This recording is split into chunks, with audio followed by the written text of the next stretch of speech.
Hey everyone, welcome to Earthling Cooks. Today I'm going to show you how to make a perfect poached egg. So it's pretty simple. You just need a pot, an egg of course, and some apple cider vinegar.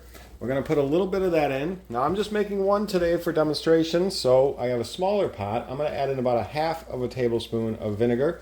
If you have a bigger pot and you're making mini, you can add in about a tablespoon of vinegar. No, you will not taste the vinegar. It just helps the egg stay together and not separate when you're cooking it. So I'm just going to throw in a few drips there. You want your water kind of boiling, or at least like right around simmering to boiling. It doesn't have to be a full rolling boil.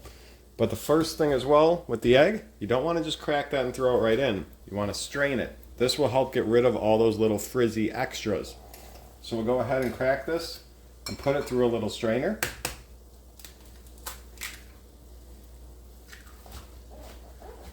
Let it sit in there a second and move around. It'll take a minute for just everything to go through. And you'll see some dripping out. That'll be the extra little frilly stuff that you don't want.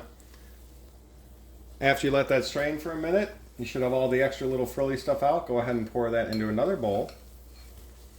And you should just have that nice inner clump of the whites with the yolk in there. Get rid of the excess.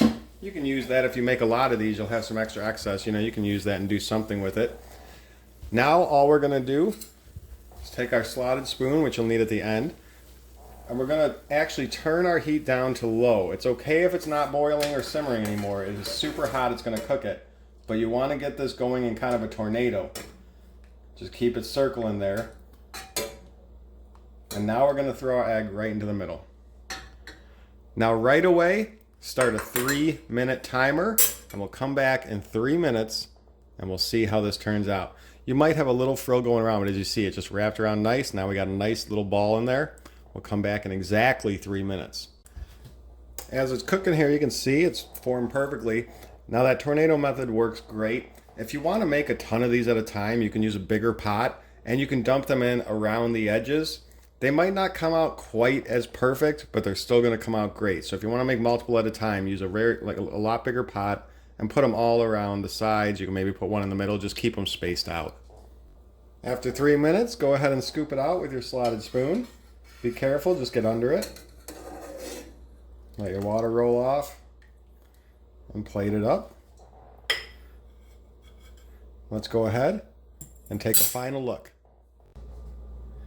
And here we go, as you can see, a nice form. I love Eggs Benedict. I make these a lot for Eggs Benedict.